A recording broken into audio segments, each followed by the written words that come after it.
It was a sunny Saturday evening on the Costa del Sol. Tourists filled the bars, football fans gathered to watch the Champions League final, and a life in Fuengirola ticked along as usual. But outside Monaghan's Irish bar, violence erupted with chilling precision.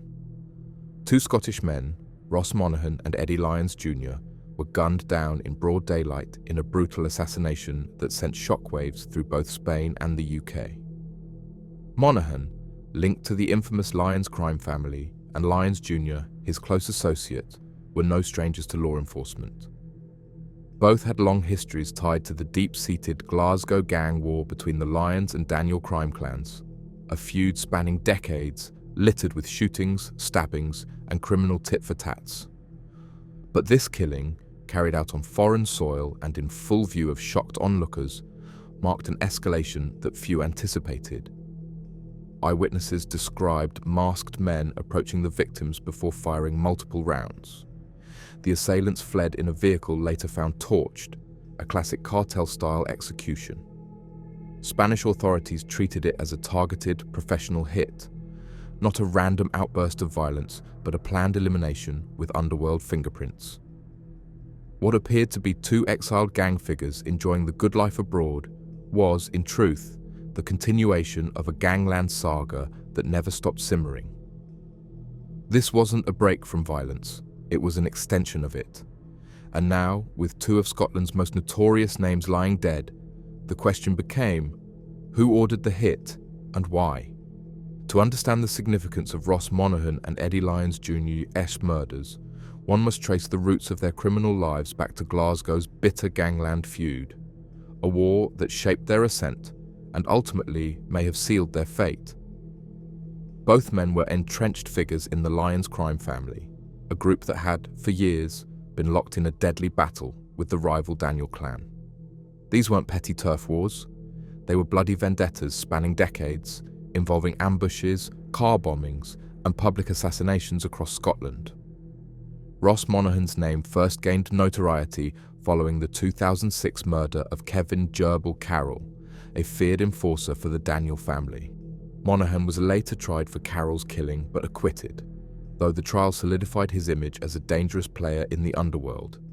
He kept a low profile after that, but his ties to the Lyons group remained unbroken.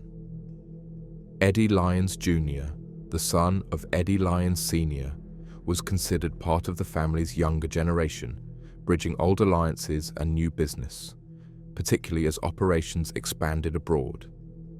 By the early 2000s and 20s, both men had moved to Spain, part of a growing trend among UK crime figures relocating to the Costa del Sol, long favoured for its relaxed borders, favourable tax conditions, and history as a safe haven for fugitives.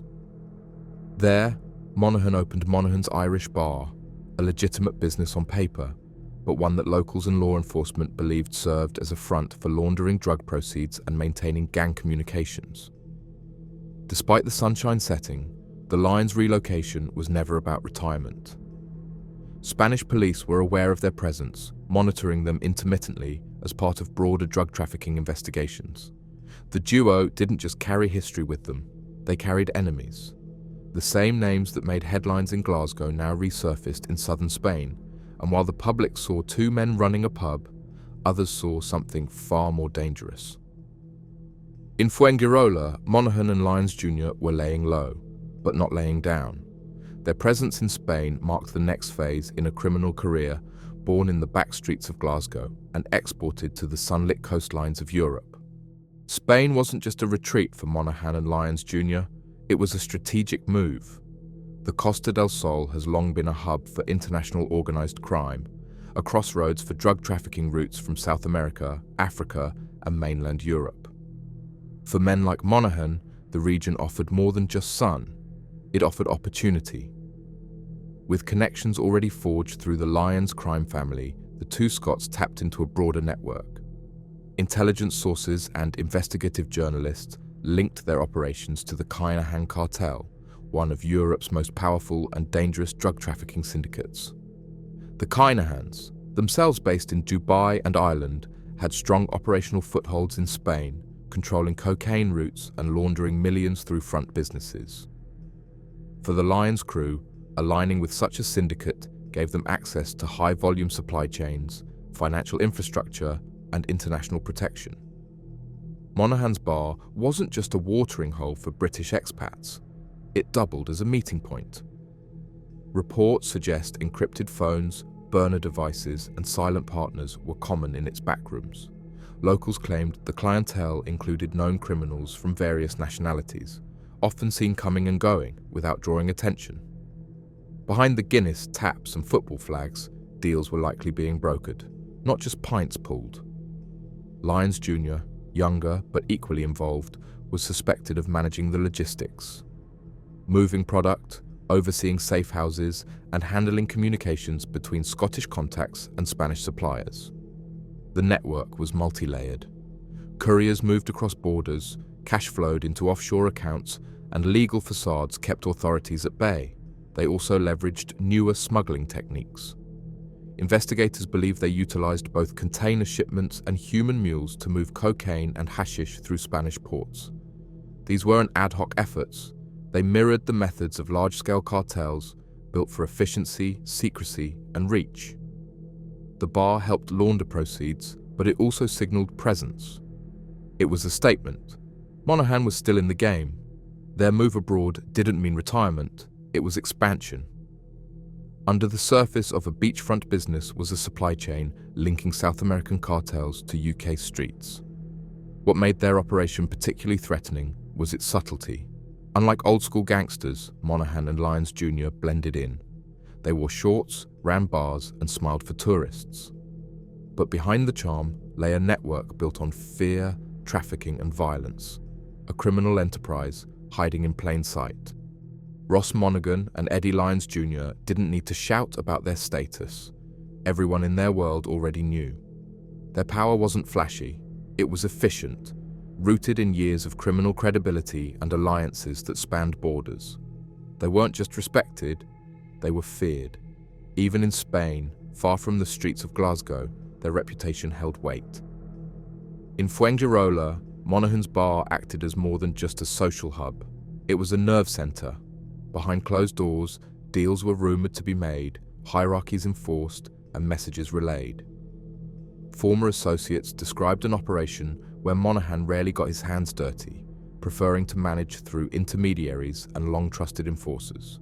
His influence came from stability and continuity, a known quantity in a volatile business. Lyons Jr., on the other hand, represented the next wave. Young, digitally savvy, and less weighed down by the legacies of old gang wars, he was seen as someone helping to modernize operations. Surveillance indicated he was involved in communications with both UK-based distributors and Spanish intermediaries, ensuring product moved smoothly and quietly across borders. Control was exerted not just through violence, but through calculated pressure. A missed payment, a lost shipment, or even the wrong association could lead to consequences, not always immediate, but inevitable. Locals spoke of whispers, cars trailing targets, veiled threats issued in coded language, and the eerie silence that followed a warning being ignored. There was also an unspoken alliance between various British criminal factions along the Costa del Sol. While old vendettas lingered, there was a shared understanding. Spain was a business zone, not a battlefield. But maintaining that balance required constant attention. Any sign of weakness, financial, personal, or operational, could disrupt the fragile peace. Monaghan and Lyons kept control by keeping the machine running smoothly. Money flowed, shipments arrived, and those who crossed them disappeared into the background. They didn't posture or provoke unnecessarily. Their authority came from consistency.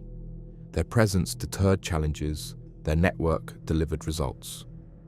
Still, this balance was delicate. Power in the criminal underworld isn't permanent, it's rented, and the rent is paid in fear, loyalty, and profit. As long as Monaghan and Lyons maintained those, they held the reins. But if any part of their grip slipped, enemies, old and new, were ready to pounce. And as events would soon show, someone decided their time was up. The night of the 1st of June 2024 was meant to be a celebration. The Champions League final between Real Madrid and Borussia Dortmund had packed bars across Fuengirola. Locals, tourists, and expats gathered under the Spanish sun for drinks, football, and festivities. Outside Monaghan's Irish bar, laughter echoed into the streets. Then, at 6 p.m., it stopped. Two masked men emerged from a dark-coloured vehicle parked nearby. They crossed the street quickly, their movements sharp, unhesitating. Within seconds, shots rang out. Panic erupted as patrons ducked for cover. Witnesses later described a military-style hit, precise, cold, and clinical. Ross Monaghan and Eddie Lyons Jr. were both shot multiple times. They died where they fell, in front of dozens of horrified onlookers. The assassins fled in a getaway car that was discovered hours later, abandoned and burned out in a quiet area outside the town. Spanish police recognized the hallmarks immediately. This was no spontaneous shooting. It was an execution, likely ordered from higher up the criminal hierarchy, possibly even outside of Spain. Detectives launched a joint operation with British authorities, pooling intelligence from both countries' organised crime units. Europol was alerted as the cross-border implications quickly became clear. Investigators combed through hours of surveillance footage, digital communications, and financial records. In Fuengirola, officers interviewed staff, customers, and neighbouring business owners. But the professionalism of the killers made progress slow. What stood out was the precision. This wasn't a hit by amateurs. Whoever authorized it had access, resources, and patience. The hitmen knew their targets' routines. They knew Monaghan and Lyons would be outside the bar at a specific time. They chose a night when attention would be elsewhere and noise would mask the gunshots. Everything about the operation suggested cartel involvement or a high-level UK underworld figure making a point. Despite initial leads, arrests have proven difficult. The lack of direct forensic evidence and the sophistication of the escape suggest a well-funded, experienced crew, possibly mercenaries or enforcers contracted from outside Spain. Some believe the hit was payback for a failed deal or a strategic removal of liabilities. What's certain is that the killings reverberated beyond Fuengirola. They sent a message through the ranks of organised crime. No matter how far you run or how secure your setup appears, retribution has no borders. And for those still involved in the transnational drug trade, Monaghan and Lyons' deaths marked a chilling reminder. No one is beyond reach. As of mid-2025, no one has yet stood trial for the murders of Ross Monaghan and Eddie Lyons Jr., but the case remains active and high priority for both Spanish and UK authorities. Investigators on both sides of the border continue to pursue leads, bolstered by Europol's involvement and pressure from anti-gang task forces in Glasgow and Madrid. The lack of arrests, however, reflects the sophistication of the execution and the fear that surrounds speaking out. Spanish police have kept a tight lid on the details, but sources close to the investigation suggest several persons of interest have been identified. These include known associates of both victims and suspected enforcers linked to broader European criminal networks. Surveillance footage, burner phone data, and the charred remains of the getaway vehicle are being meticulously examined for clues. While justice in court remains pending, the implications of the double killing have been felt across the criminal underworld. Law enforcement in Scotland has increased scrutiny on the remnants of the Lyons gang, conducting raids, freezing assets, and issuing new warrants in a bid to destabilize the network. Authorities fear that the deaths of Monaghan and Lyons Jr. could trigger a fresh cycle of retaliation, not just in Spain, but on UK streets. In Glasgow, police have stepped up armed patrols in known gang areas. Intelligence officers warn that while the feud between the Lyons and Daniel clans had simmered in recent years, these killings could reignite old hostilities. Meanwhile, Spanish authorities remain under pressure to demonstrate control over what is increasingly seen as Europe's gangland safe haven. Though the gunmen remain at large, the double assassination is already reshaping the landscape of British organised crime.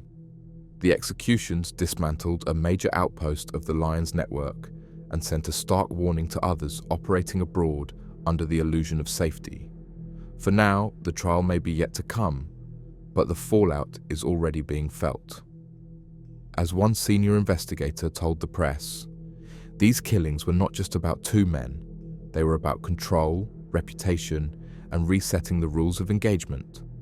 And with multiple agencies still digging, it's only a matter of time before someone breaks the silence. When that happens, the reckoning will begin.